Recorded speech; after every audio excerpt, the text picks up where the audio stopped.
বড় জামায়াতে জুমা শেষে কাকরাইল ছাড়লেন সাতপন্থীরা।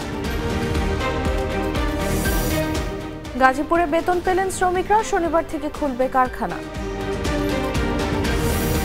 নানির কবরের পাশে শায়িত হলেন শহীদ আব্দুল্লাহ। প্লেনে যান্ত্রিক ত্রুটি, ঝাড়খণ্ডে আটকে গেলেন মোদি। $10 মিলিয়ন মূল্যের পুরাকীর্তি ভারতকে ফিরিয়ে দিল যুক্তরাষ্ট্র।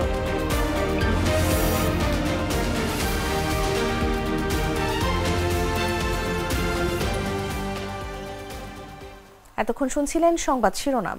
সন্ধ্যা 7টা নিউজে সবাইকে আমন্ত্রণ জানাচ্ছি, সাথে আছি আমি তাসলিমা তিথি। আরএফএল ওয়্যার ড্রপ, এতে ব্যবহৃত ইনসেক্টস রিপেলেন্ট মাস্টার ব্যাচ পোকামাকড় থেকে কাপড়কে রাখে সম্পূর্ণ সুরক্ষিত। আরএফএল ওয়্যার ড্রপ, যত্নে থাকুক ভালোবাসা। এবারে চলে যাচ্ছি পুরো খবরে। দাওয়াতি কার্যক্রম না থাকা সাতপন্থীরা শুক্রবার জুমার নামাজ শেষে কাকরাইল এলাকা ছেড়ে নিজ নিজ গন্তব্যে চলে গেছেন। এছাড়া যাদের দাওয়াতি কার্যক্রম রয়েছে কেবল তারা কাকরাইল মার্কাজ মসজিদে অবস্থান করছেন। অনুসারীদের কাকরাইল মসজিদ থেকে বেশ কিছু নির্দেশনাও দেওয়া হয়েছে। এর আগে শুক্রবার দুপুর 12টা 10 কাকরাইল মার্কাজ মসজিদে শুরু হয় জুমার নামাজ এবং শেষ হয় 12:30টায়। এরপর 12টা 50 দিকে শুরু হওয়া মোনাজাত শেষে দুপুর 1টার দিকে দাওয়াতি কার্যক্রমে না থাকা সাদ অনুসারীরা কাকরাইল এলাকা ছাড়তে থাকেন। মাওলানা সাদকে আগামী ইজতেমায় আসতে দেওয়া হবে না। জুবায়েরপন্থীদের এমন ঘোষণা ও দুই পক্ষের উত্তেজনার মধ্য দিয়ে শুক্রবার সকাল থেকেই কাকরাইল মসজিদ ও তার আশপাশের এলাকায় অবস্থান নিতে শুরু করেন সাদপন্থীরা। কাকরাইল মসজিদ থেকে জমায়েত ছড়ায় নয়াপল্টন ও মৎস্য ভবন পর্যন্ত। দুপুর 12টার আগে হাজার হাজার লোকে পরিপূর্ণ হয়ে যায় কাকরাইল এলাকা। নিরাপত্তার স্বার্থে কাকরাইল মসজিদের পাশে রমনা ও প্রধান উপদেষ্টার বাসভবনে যাওয়ার পথটি বন্ধ করে দেওয়া হয়। কাকরাইল এলাকায় অবস্থান নেয় আইন শৃঙ্খলা বাহিনীর সদস্যরা। নিজামুদ্দিনের মেহনতের একটা অংশ এবং নিজামুদ্দিনের সম্পদ, সেই টঙ্গীর বিশ্ব ইজতেমার ময়দান। বেতনের দাবিতে টানা 3 দিন গাজীপুরে ঢাকা ময়মনসিংহ মহাসড়ক অবরোধ করে বিক্ষোভ করেছিলেন T&Z গ্রুপের পোশাক শ্রমিকরা।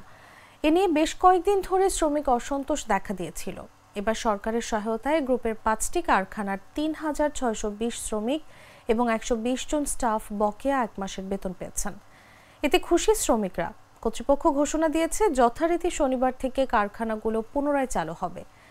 T&Z অ্যাপারেলস গ্রুপের চেয়ারম্যান হেদায়েতুল হক জানান, প্রথম দফায় শ্রমিকদের বকেয়া 8 কোটি টাকা পরিশোধ করা হয়েছে।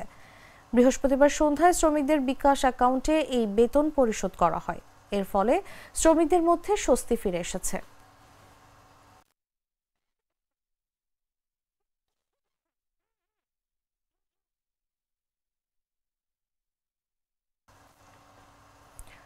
নানির কবরের পাশে চিরনিদ্রায় শায়িত হলেন শহীদ আব্দুল্লাহ। আজ শুক্রবার বেলা 11টার দিকে যশোরের শার্শা উপজেলার বেনাপোল বলফিল্ড মাঠে জানাজা শেষে পারিবারিক কবরস্থানে তাকে দাফন করা হয়। জানাজায় দলমত নির্বিশেষে বিভিন্ন শ্রেণী পেশার মানুষ অংশ নেয়।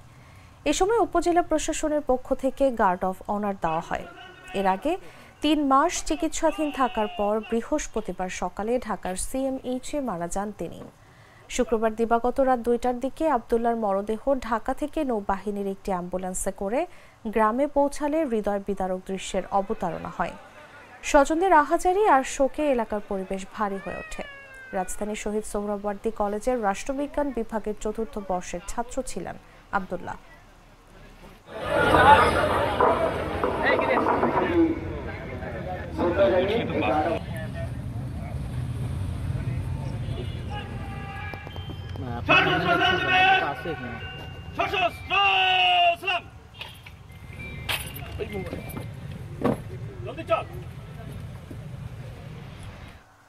তিন মাস 10 দিন বন্ধ থাকার পর সিরাজগঞ্জ এক্সপ্রেস চালু হয়েছে।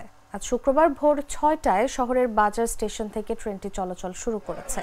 তবে ছুটির দিন থাকায় ট্রেনে যাত্রীর সংখ্যা তুলনামূলক কম দেখা গেছে।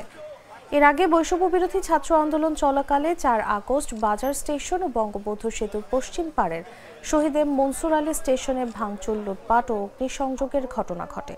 এতে স্টেশন দুটির কার্যক্রম ও সিরাজগঞ্জ ঢাকার মধ্যে চলাচল করা একমাত্র ট্রেন সিরাজগঞ্জ এক্সপ্রেস চলাচল বন্ধ হয়ে যায়।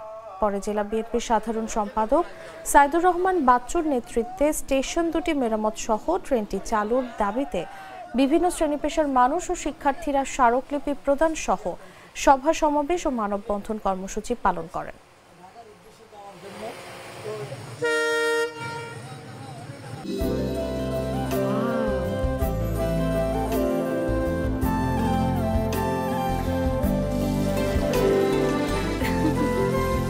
এটা shine shine platinum advanced electroplating ও আর্কিটেকচারাল ডিজাইনে বাড়াই বাথরুমের আভিজাত্য। শাইন প্লাটিনাম, রুচির প্রশ্নে আপোষহীন। এভাবে খাওয়া যায়, এভাবেও খাওয়া যায়।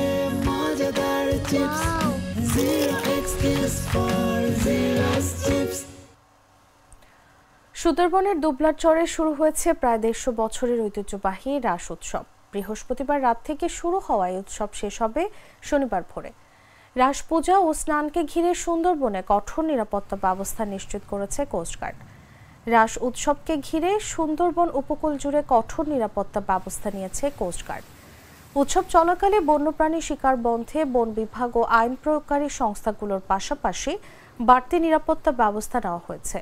তীর্থযাত্রী এবং দর্শনার্থীদের জানমালের নিরাপত্তার দায়িত্বে নিয়োজিত রয়েছে কোস্টগার্ড পশ্চিম জোনের জাহাজ বিসিজিএস তৌফিক এবং বিসিজি স্টেশন দুবলা।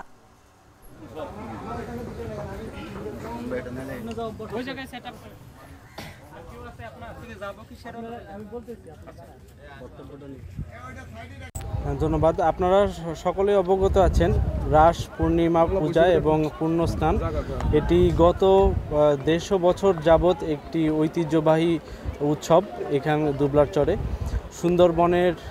সুন্দরবনের বঙ্গোপসাগরের তীরে দুবলার চরে বিভিন্ন ধরনের উৎসব আমেজে মেতে ওঠে যারা হিন্দু ধর্মাবলম্বী লোকেরা আছে। প্রতি বছরের ন্যায় এই বছরও 14ই নভেম্বর থেকে 16ই নভেম্বর তারিখ পর্যন্ত রাস পূর্ণিমা পূজা এবং পূর্ণস্নান অনুষ্ঠিত হবে। এই উপলক্ষে বাংলাদেশ কোস্টগার্ড বিভিন্ন ধরনের নিরাপত্তামূলক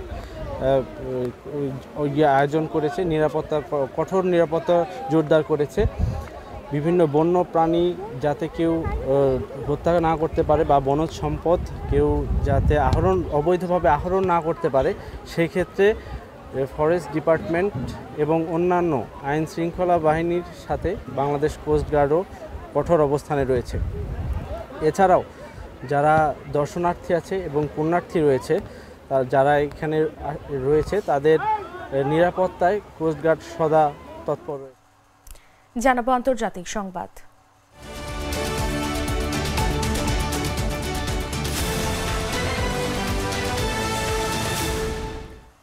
ঝাড়খণ্ডের দেওঘরে ভারতের প্রধানমন্ত্রী নরেন্দ্র মোদীকে বহনকারী প্লেনে যান্ত্রিক ত্রুটি ধরা পড়েছে। ঝাড়খণ্ডে বিধানসভা ভোটের প্রচারে গিয়েছিলেন তিনি। প্রচার শেষে ফিরতে গিয়ে মূলত এই বিপত্তি। জানা গেছে আজ শুক্রবার ছিল আদিবাসী নেতা বিরসা মুন্ডার জন্মবার্ষিকী।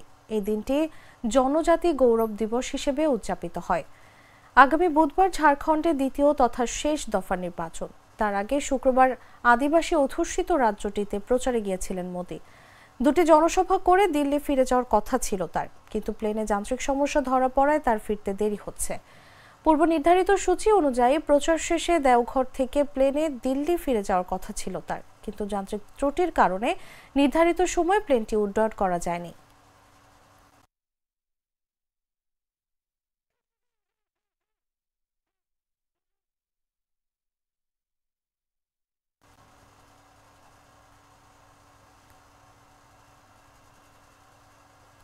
ভারতকে $10 মিলিয়ন মূল্যের 1400 এর বেশি লুট হওয়া পুরাকীর্তি ফিরিয়ে দিয়েছে যুক্তরাষ্ট্র। মূলত দক্ষিণ ও দক্ষিণ পূর্ব এশিয়া থেকে লুট হওয়া পুরাকীর্তি ফিরিয়ে দেওয়ার উদ্যোগের অংশ হিসেবে এই পদক্ষেপ নেওয়া হয়েছে। ম্যানহাটন ডিস্ট্রিক্ট অ্যাটর্নির অফিস থেকে এ তথ্য জানানো হয়েছে। যেসব আইটেম ফিরিয়ে দেওয়া হয়েছে তার মধ্যে অনেক কিছুই New York Metropolitan Museum of আর্টে প্রদর্শিত ছিল। এর মধ্যে একটি হলো বেলে পাথরের তৈরি মূর্তি, যেটি অবৈধভাবে যুক্তরাষ্ট্রে বিক্রি অথবা অনুদান দেওয়ার আগে ভারত থেকে যুক্তরাজ্যে লুট করে নেওয়া হয়েছিল। ম্যানহাটন ডিস্ট্রিক্ট অফিস এক বিবৃতিতে জানিয়েছে, লুটিং নেটওয়ার্কের ওপর বেশ কিছু তদন্তের পর পুরাকীর্তিগুলো ফিরিয়ে দেওয়া হয়েছে। এই সব লুটিং কর্মকাণ্ডের সঙ্গে যুক্ত থাকার জন্য মার্কিন একজন পুরাকৃতি ডিলারকে 10 বছরের কারাদণ্ডও দেওয়া হয়েছে। নিউ ইয়র্কে অবস্থিত ভারতীয় কনসুলেটে এক আনুষ্ঠানিকতার মধ্য দিয়ে এগুলো হস্তান্তর করা হয়েছে।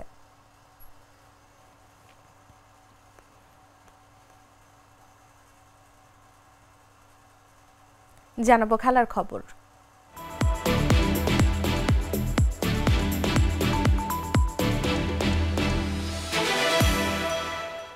বিশ্ব চ্যাম্পিয়ন আর্জেন্টিনাকে হারিয়ে চমক দেখালো প্যারাগুয়ে। এগিয়ে যাওয়া ম্যাচেও হার দেখতে হলো লিওনেল মেসির দলকে। গত 5 বছরে এটি মাত্র চতুর্থ হার আল বিসেলেস্তেদের। আজ বাংলাদেশ সময় ভোরে অনুষ্ঠিত বিশ্বকাপ বাছাইয়ের ম্যাচে প্যারাগুয়ের কাছে 2-1 গোলে হেরেছে লাতিন আমেরিকা অঞ্চলের টেবিল টপার আর্জেন্টিনা। প্যারাগুয়ের মাঠে গিয়ে হোঁচট খেয়েছে বর্তমান বিশ্ব চ্যাম্পিয়নরা। গত সেপ্টেম্বরে এই দেল চাকো স্টেডিয়ামে ব্রাজিলকেও হারিয়ে দিয়েছিল প্যারাগুয়ে। বিশ্বকাপ বাছাইয়ের একটি সংস্করণে এই নিয়ে দ্বিতীয়বারের মতো ব্রাজিল ও আর্জেন্টিনাকে হারালো দলটি।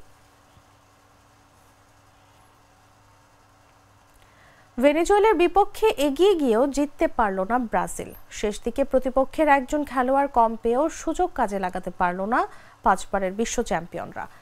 এর মধ্যে আবার দলকে পেনাল্টি মিসের হতাশায়ও ডুবিয়েছেন ভিনিসিয়াস জুনিয়র। সব মিলিয়ে বিশ্বকাপ বাছাইয়ে ভুলে যাওয়ার মতো এক রাত কেটেছে ব্রাজিলের। ভেনেজুয়েলার মাঠে খেলতে গিয়ে 1-1 ড্র নিয়ে ফিরেছে দরিভাল জুনিয়রের দল। এই ড্রয়ের পরও অবশ্য মূল্যবান একটি পয়েন্ট নিয়ে লাতিন আমেরিকা অঞ্চলে এক ধাপ এগিয়ে 3 নম্বরে উঠে এসেছে ব্রাজিল।